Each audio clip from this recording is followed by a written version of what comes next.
ത്രിയേകദൈവത്തിന്റെ ധന്യനാമത്തിന്റെ മഹത്വം ഉണ്ടായിരിക്കട്ടെ. പരിശുദ്ധമായ വലിയ നോമ്പിന്റെ അനുഗ്രഹീതകരമായ ദിനങ്ങൾ കൂടിയാണ് നാം കടന്നു പോകുന്നത്. പ്രത്യേകിച്ച് പരിശുദ്ധമായ നോമ്പിന്റെ പരിസമാപ്തിയിലേക്ക് ഇങ്ങനെ അടുത്തുകൊണ്ടിരിക്കുമ്പോൾ പ്രാർത്ഥനയുടെ അനുഭവത്തിൽ കൂടി മന്നത്തിന്റെ അനുഭവത്തിൽ കൂടി ദൈവസന്നിധിയിലേക്ക് കൂടുതൽ ചേർന്ന് നിൽക്കുവാനും നമ്മുടെ ജീവിതങ്ങളെ ഒന്ന് ശുദ്ധീകരിക്കുവാനും ഒക്കെ നമുക്കിടയാകട്ടെ എന്ന് ആത്മാർത്ഥമായിട്ട് പ്രാർത്ഥിക്കുകയും ആശംസിക്കുകയും ചെയ്യുന്നു. നാം എല്ലാവരും പരിശുദ്ധമായ നോമ്പിന്റെ ആദ്യത്തെ 40 ദിനങ്ങൾ പൂർത്തീകരിച്ച് നമ്മുടെ എല്ലാവരുടെയും ആത്മീയ ജീവിതത്തിൽ ഏറ്റവും പ്രാധാന്യമുള്ള നമ്മുടെ കർത്താവായ യേശു ക്രിസ്തുവിന്റെ കഷ്ടാനുഭവ ദിനങ്ങളിലേക്ക് ഒരുങ്ങുമ്പോൾ നമ്മുടെ സഭ ഏറ്റവും ഭക്തിയോടും വിശുദ്ധിയോടും കൂടി ആചരിക്കുന്ന ഒരു പെരുന്നാളാണ് പെസഹ പെരുന്നാൾ. പെസഹ പെരുന്നാളിനെ പറ്റി ഏതാനും ചില ചിന്തകൾ പങ്കുവയ്ക്കുവാൻ ആഗ്രഹിക്കുക. ക്രിസ്തീയ സഭയെ സംബന്ധിച്ച് പെസഹ പെരുന്നാൾ എന്ന് പറയുന്നത് ഏക ശരീരത്തിന്റെയും ഏക അപ്പത്തിന്റെയും പെരുന്നാളാണ്. The feast of one body and one bread. ചരിത്രം നാം ഒന്ന് പരിശോധിക്കുമ്പോൾ യഹൂദന്മാരെ സംബന്ധിച്ച് പെസഹ പെരുന്നാൾ അവരുടെ ജീവിതത്തിൽ ഏറ്റവും പ്രാധാന്യമുള്ള ഒരു പെരുന്നാളാണ്.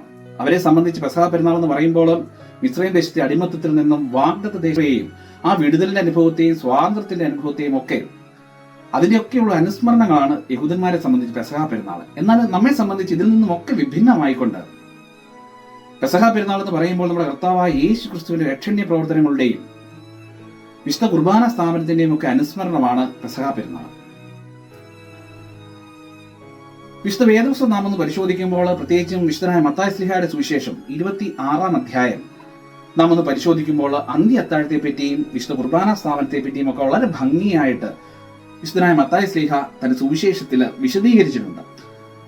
26-ാം അധ്യായം 26-ാം വാക്യം നമ്മൾ പരിശോധിക്കുമ്പോൾ അവിടെ ഇപ്രകാരം നമ്മൾ കാണുന്നുണ്ട്. യേശു തമ്പുരാൻ അപ്പം എടുത്ത് വാഴ്ത്തി തന്റെ ശിഷ്യന്മാർക്ക് കൊടുത്തുകൊണ്ട് അവരോട് പറയുകയാണ്, ഇതെന്റെ ശരീരമാവുന്നു, നിങ്ങൾ ഇത് വാങ്ങി ഭക്ഷിപ്പീൻ. അപ്രകാരം തന്നെ പാനപാത്രം എടുത്ത് വാഴ്ത്തി ശുദ്ധീകരിച്ച ശിഷ്യന്മാർ കൊടുത്തുകൊണ്ട് അവരോട് പറയുന്നു, ഇത് നിങ്ങൾ കുടിപ്പീൻ, അനേകർക്ക് വേണ്ടി ചൊരിയപ്പെട്ട എന്റെ രക്തമാകുന്നു ഇത്. ഇപ്രകാരം പറഞ്ഞുകൊണ്ട് യേശു തമ്പുരാൻ തന്റെ ശിഷ്യന്മാരുടെ സാന്നിധ്യത്തില് ആ സന്ധ്യയില് വിശുദ്ധ കുർബാന സ്ഥാപിക്കുകയാണ്. പ്രിയമുള്ളവരെ, അതിനുശേഷം വർഷങ്ങൾക്ക് ശേഷം നാം ഇന്ന് ചിന്തിക്കുമ്പോൾ നാം ഓരോരുത്തരും ഇന്ന് ഓരോ വിശുദ്ധ ബലിയിലും സംബന്ധിക്കുമ്പോൾ നാം ഓരോ വിശുദ്ധ ബലികളും നമ്മുടെ കർത്താവായ യേശു ക്രിസ്തുവിന്റെ ജീവിതത്തിന്റെയും ശുശ്രൂഷയുടെയും കഷ്ടാനുഭവത്തിന്റെയും ക്രൂശുമരണത്തിന്റെയും ഉയർത്തെഴുന്നേൽപ്പിന്റെയും വീണ്ടും വരവിന്റെയും ഒക്കെ അനുസ്മരണങ്ങളാണ് എന്നുള്ള പൂർണ്ണമായ ചിന്തയിലും ബോധ്യത്തിലും ഈ വിശുദ്ധ ബലിയിൽ സംബന്ധിക്കുവാനായിട്ട് നമുക്ക് സാധ്യമാകേണ്ടതായിട്ടുണ്ട്. അപ്രകാരമുള്ള ബോധ്യത്തോടു കൂടി വിശുദ്ധ ബലിയിൽ സംബന്ധിക്കുമ്പോഴാണ് പിതാക്കന്മാർ നമ്മെ ഓർമ്മപ്പെടുത്തിയിട്ടുള്ളതുപോലെ പഠിപ്പിച്ചിട്ടുള്ളതുപോലെ നിത്യജീവന്റെ അനുഭവത്തിലേക്ക് നമ്മുടെ ജീവിതങ്ങൾ മാറ്റപ്പെടുകയുള്ളൂ. എപ്രകാരമാണ് ഒരു കുർബാനയിൽ പങ്കെടുക്കുവാനായിട്ട് നാം ഒരുങ്ങേണ്ടത്?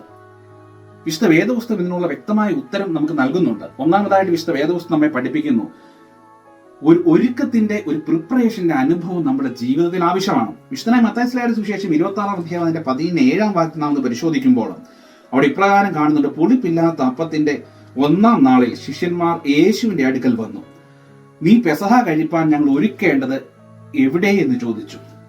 നാം ഒന്ന് ചിന്തിച്ചു നോക്കുമ്പോൾ ഈ ശിഷ്യന്മാരെ സംബന്ധിച്ച് അവരുടെ ജീവിതത്തിൽ എത്തരത്തിലുള്ള ഒരുക്കങ്ങളാണ് പെസഹ പെരുന്നാളിന് വേണ്ടത്, അല്ലെങ്കിൽ എന്താണ് ഒരുങ്ങേണ്ടത് എന്നൊക്കെയുള്ള വ്യക്തമായ ധാരണകളുള്ള ആളുകളാണ്. എങ്കിലും അവരുടെ യേശുതമ്പുരാന്റെ അടുത്തേക്ക് കടന്നു വന്നുകൊണ്ട് യേശുതമ്പുരാൻ ചോദിക്കുകയാണ്, ഞങ്ങൾ എപ്രകാരമാണ് ഒരുങ്ങേണ്ടത്, ഞങ്ങൾ എന്താണ് ചെയ്യേണ്ടത് എന്നൊക്കെ ചോദിക്കുകയാണ്. അതിനുള്ള ചില നിർദ്ദേശങ്ങൾ യേശുതമ്പുരാൻ കൊടുക്കുന്നുമുണ്ട്. അതിനുശേഷം നമ്മൾ വീണ്ടും 19-ാം വാക്യത്തിലേക്ക് വരുമ്പോൾ അവിടെ പറയുന്നു, ശിഷ്യന്മാർ യേശു കൽപ്പിച്ചതുപോലെ ചെയ്തു, പെസഹ ഒരുക്കി. ഇതിൽ നിന്നും ഒരു കാര്യം വ്യക്തമാണ്, ശിഷ്യന്മാർ യേശു തമ്പുരാൻ എന്താണോ കൽപ്പിച്ചത്, അല്ലെങ്കിൽ യേശു തമ്പുരാൻ എന്താണോ ആഗ്രഹിച്ചത്, അത്തരത്തിലുള്ള ചില ഒരുക്കങ്ങളാണ് അവരുടെ ജീവിതത്തിൽ അല്ലെങ്കിൽ ആ സന്ധ്യയിൽ നടത്തിയത്. പ്രിയമുള്ളവരെ, നാം ഓരോരുത്തരും വിശുദ്ധ ബലിയിൽ സംബന്ധിക്കുമ്പോൾ ഇത്തരത്തിലുള്ള ചില ഒരുക്കങ്ങൾ നമ്മുടെ ജീവിതത്തിൽ ആവശ്യം. നാം എല്ലാവരും ഒരുങ്ങാറുള്ള ആളുകളാണ്. എന്നാൽ ആ ഒരുക്കത്തിനപ്പുറമായിട്ട് യേശു തമ്പുരാൻ എന്താണോ ആഗ്രഹിക്കുന്നത് അത്തരത്തിലുള്ള ചില ഒരുക്കങ്ങൾ, ചില വിശുദ്ധിയുടെ അനുഭവങ്ങൾ നമ്മുടെ ജീവിതത്തിൽ ഉണ്ടാകേണ്ടത് ആവശ്യമാണ്. അങ്ങനെയുള്ള അനുഭവങ്ങളോടുകൂടി വിശുദ്ധ ബലിയിൽ സംബന്ധിക്കുവാൻ നമുക്ക് സാധ്യമാകേണ്ടതായിട്ടുണ്ട്. അപ്പോഴാണ് അനുഗ്രഹങ്ങൾ നമ്മുടെ ജീവിതത്തിലേക്ക് കടന്നു വരുന്നത്. രണ്ടാമതായിട്ട് വീണ്ടും നമ്മൾ വേദഭാഗം പരിശോധിക്കുമ്പോൾ വേദഭാഗം വീണ്ടും നമ്മെ ഓർമ്മപ്പെടുത്തുകയാണ്, ഒരു സെൽഫ് എക്സാമിനേഷന്റെ അല്ലെങ്കിൽ ഒരു സ്വയം പരിശോധനയുടെ അനുഭവം നമ്മുടെ ജീവിതത്തിൽ ആവശ്യമാണ്. 20-ാം വാക്യം മുതൽ നമ്മൾ പരിശോധിക്കുമ്പോൾ അവിടെ പ്രകാരം വായിക്കുന്നുണ്ട്, സന്ധ്യയായപ്പോൾ അവൻ 12 ശിഷ്യന്മാരുടെ പന്തിയിലായിരുന്നു. അവർ ഭക്ഷിക്കുമ്പോൾ അവൻ, നിങ്ങളിൽ ഒരുവൻ എന്നെ കാണിച്ചു കൊടുക്കുമെന്ന് സത്യമായിട്ട് ഞാൻ നിങ്ങളോട് പറയുന്നു എന്ന് പറഞ്ഞു.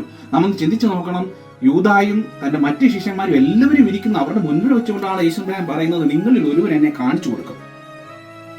യേശുമ്പരാനെ സംബന്ധിച്ച് ചിന്തിക്കുമ്പോൾ യേശുമ്പരാന് തന്നെ 30 വെള്ളിക്കാശ് മേടിച്ച് ഒറ്റിക്കൊടുക്കുവാനായിട്ട് പോകുന്നത് തന്റെ ഏറ്റവും പ്രിയപ്പെട്ട ശിഷ്യനായ യൂദയാണ് എന്നുള്ള വ്യക്തമായ ബോധ്യവും തിരിച്ചറിവും ഒക്കെ ഉള്ള മനുഷ്യനാണ്. എങ്കിലും ഇവിടെ യേശുമ്പരാൻ യൂദയെ കുറ്റപ്പെടുത്തുവാനോ യൂദയെ ശാസിക്കുവാനോ ഒന്നും മുതിരുന്നില്ല. മറിച്ച് യൂദയ്ക്ക് വീണ്ടും ഒരു അവസരം കൊടുക്കുകയാണ്.